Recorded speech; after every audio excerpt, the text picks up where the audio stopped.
Hello friends, welcome to my YouTube channel WiFi tuber. आज हम आपके लिए लाए हैं एक नया टॉपिक जिसे आपने न्यूज में मोस्टली सुना होगा। तो हम यहाँ डिस्कस करने वाले हैं चाइना और ताइवान के विवाद के बारे में। चाइना और ताइवान के बीच झगड़े का क्या कारण है, दोनों देशों में तनाव क्यों रहता है, वन चाइना पॉलिसी क्या है और पीपुल रिपब्लिक ऑफ चाइना और रिपब्लिक ऑफ चाइना क्या है, ये सब कुछ जानेंगे। तो चलिए फ्रेंड्स स्टार्ट कर। काफी समय पहले चाइना में क्वीन वंश का शासन चलता था।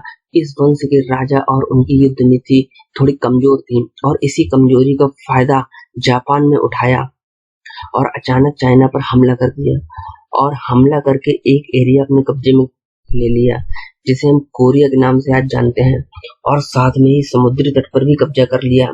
और अब चाइना के पास जो छोटा सा द्वीप दिखाई दे रहा है जिसे हम ब्लैक सर्किल में देख सकते हैं, उस पर भी कब्जा कर लिया, जिसे आज हम ताइवान के नाम से जानते हैं, उस पर भी कब्जा कर लिया। इसको हम फर्स्ट साइनो जापान भारत के नाम से भी जानते हैं। साइनो चाइनीज को बोलते हैं, जैसे इंडिया में इंडियन बोलते हैं। अब चाइना की हार के बाद क्वीन वंश छोटे छोटे टुकड़ों में टूटने लगा और सभी ने अपना अपना एक ग्रुप बना लिया। अब सुन यत सेन, जो कि चाइना के बहुत बड़े नेता थे, जिन्होंने अपनी एक पार्टी का गठन किया काओमिंग टैंग पार्टी के नाम से, और इन्होंने पूरी चाइना को एक रिपब्लिक ऑफ चाइना बनाने के लिए काम किया और चाइना को जोड़ने में काफी हद तक सफल भी हुए। लेकिन 1925 में इनकी मृत्यु हो गई और इनकी पार्टी दो भागों में टूट गई और चाइना में युद्ध का जो कि सबसे बड़ा कारण बना। अब ये दो पार्टी बनी, जिनमें से एक नेशनलिस्ट पार्टी बनी और दूसरी कम्युनिस्ट पार्टी कहलाई। अब थोड़ा नेशनलिस्ट और कम्युनिस्ट पार्टी की बात करते हैं। नेशनलिस्ट जैसे कि चांग काई शेक लीड कर रहे थे।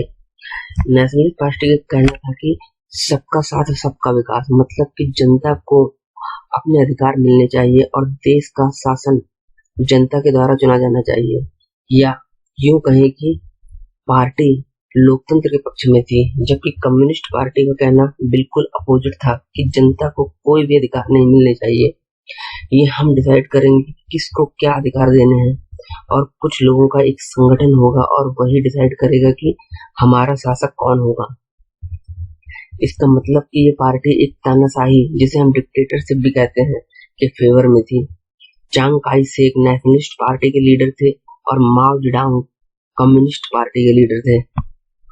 दोनों का एक ही एम था कि चाइना को हमें एक बनाना है, मतलब चाइना के बिखरे लोगों को एक करना है, लेकिन दोनों की विचारधारा अलग अलग थी। अब 1927 में दोनों की अलग अलग विचारधारा के कारण बीच में विवाद इतना ज्यादा बढ़ गया कि नेशनलिस्ट पार्टी के लीडर चांग काई शेक ने संघाई में शहर में जाकर कम्युनिस्ट पार्टी के सपोर्टर लोगों को मारना चालू कर दिया। हजारों लोगों, बल्कि ये कहें लाखों लोगों को मार काट दिया, जिसे हम संघाई नरसंहार के रूप में भी जानते हैं। इस नरसंहार में मानवता की सारी हदों को पार कर दिया। अब इस तरह कम्युनिस्ट पार्टी की बुरी तरह से इसमें हार हो गई। अब इसके बाद हार ने सिविल वार का रूप ले लिया, मतलब आम पब्लिक के बीच हिंसा का माहौल बन गया। कहने का मतलब ये है कि गृह युद्ध स्टार्ट हो गया, और ये गृह युद्ध या सिविल वॉर 1927 से लेकर 1950 तक चला।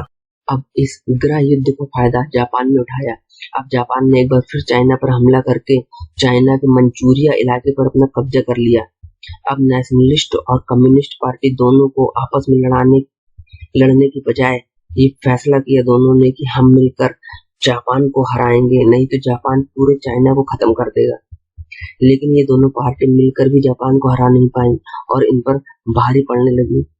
लेकिन अब ये युद्ध 1937 से लेकर 1945 तक चला, क्योंकि अमेरिका ने 1945 में जापान पर परमाणु बम गिरा दिया, और परमाणु बम गिरते ही जापान पूरी तरह से टूट गया, जिससे ना चाहकर भी जापान को चाइना से पीछे हटना पड़ा।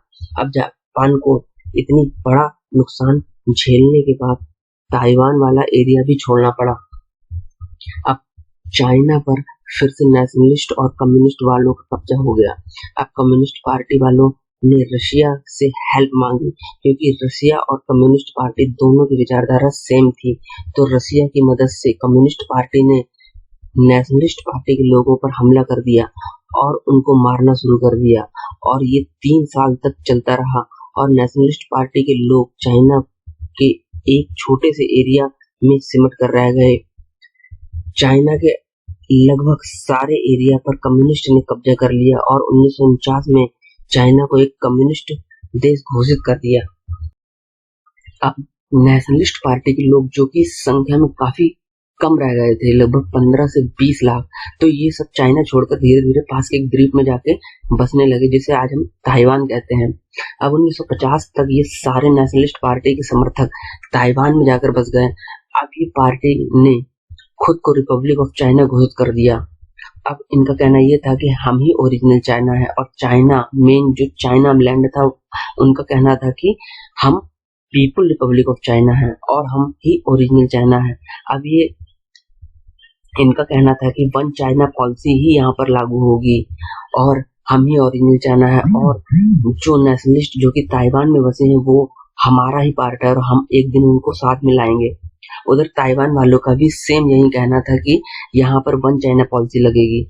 अब यूएन जो कि नेशनलिस्ट पार्टी का सपोर्टर था, तो उसने चाइना को एक देश के रूप में मान्यता ही नहीं दी, जो मेन चाइना था, और ताइवान को चाइना के रूप में मान्यता दी, और ये 1971 तक चलता रहा। लेकिन बाद में इंडिया के दखल के बाद मेन चाइना को मान्यता दी गई। आप यहाँ पर मेन चाइना को देख सकते हैं मैप पर, जो कि मेन लैंड है चाइना का, और एक आइसलैंड जो कि ताइवान कहलाता है। अब चाइना ने वन चाइना पॉलिसी लागू कर दी। इसका मतलब जो भी चाइना के साथ व्यापार करता है उसको वन चाइना पॉलिसी मानना होगा और उस पर साइन करना होगा। इसके अनुसार हम एक ही चाइना है और हमसे व्यापार करना होगा। अगर ताइवान के साथ कोई व्यापार करता है तो वो वन चाइना पॉलिसी का उल्लंघन होगा, और उसके साथ हम किसी भी प्रकार का कोई व्यापार नहीं करेंगे। अब पहले तो चाइना ने ताइवान से बोल दिया कि तुम अगर अपना शासन अलग चलाना चाहते हो तो चलाओ, लेकिन चाइना तो एक ही रहेगा। लेकिन अब चाइना ताइवान को एक अलग देश के रूप में दर्जा भी नहीं देना चाहता है, और ताइवान को अपने में ही मिलाना चाहता है।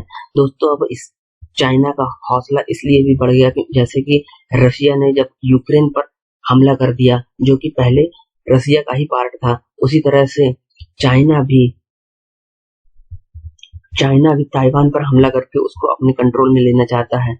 देखते हैं इसकी कोशिश कब तक कामयाब होती भी है या नहीं होती है। तो फ्रेंड्स, अब ऐसे तो हम इंडिया वालों को भी वन इंडिया पॉलिसी लागू कर देनी चाहिए, क्योंकि कश्मीर और अरुणाचल प्रदेश भी हमारे भारत का ही एक हिस्सा है। दोस्तों, आपकी इसमें क्या राय है, कमेंट्स करके बताइए। तो फ्रेंड्स, ये चाइना और ताइवान के विवाद का पूरा वीडियो था, जो कि मैंने आपके वीडियो के माध्यम से सारा कवर करने की कोशिश की है। आशा करता हूँ ये वीडियो आपको पसंद आया होगा, और अगर ये पसंद आया हो तो बिना देर किए हुए इसे लाइक, शेयर और सब्सक्राइब कर दीजिए, ताकि मैं आपके लिए आगे भी इसी तरह के इंटरेस्टिंग टॉपिक पर वीडियो लाता रहूं। वीडियो देखने के लिए धन्यवाद।